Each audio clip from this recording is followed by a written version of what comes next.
Hi! Welcome do my channel. இன்னைக்கு நம்ம மீந்து போன சாதத்த வச்சு எப்படி ஒரு ஈவினிங் ஸ்நாக்ஸ் ரெடி பண்ணலான்றத பார்க்கலாம். இதுக்கு நான் ஒரு உருளைக்கிழங்க கட் பண்ணி குக்கர்ல வேக வச்சு எடுத்துக்கிறேன்.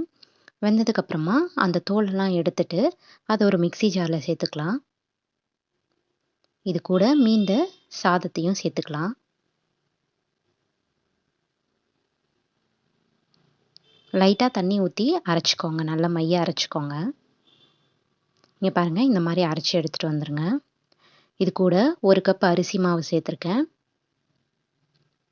ஒரு 3 ஸ்பூன் கடல மாவு சேர்த்துருக்கேன்.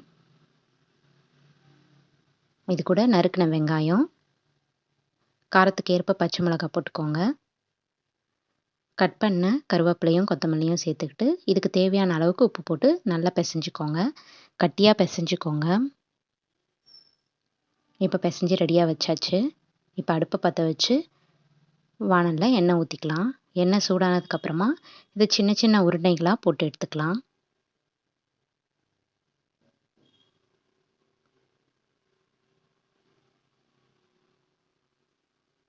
பகோடா மாரி குட்டி குட்டியா போட்டுக்கோங்க.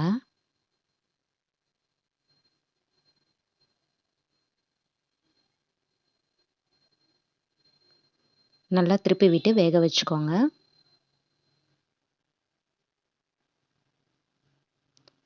இந்த மாரி வெந்ததுக்கப்புறமா அத எடுத்துடலாம்.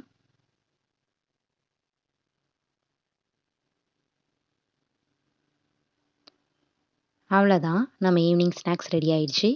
இது கெச்சப் கூட வச்சு சாப்பிடுங்க. ரொம்ப டேஸ்ட்டா இருக்கும். தேங்க்ஸ் ஃபார் வாட்சிங்.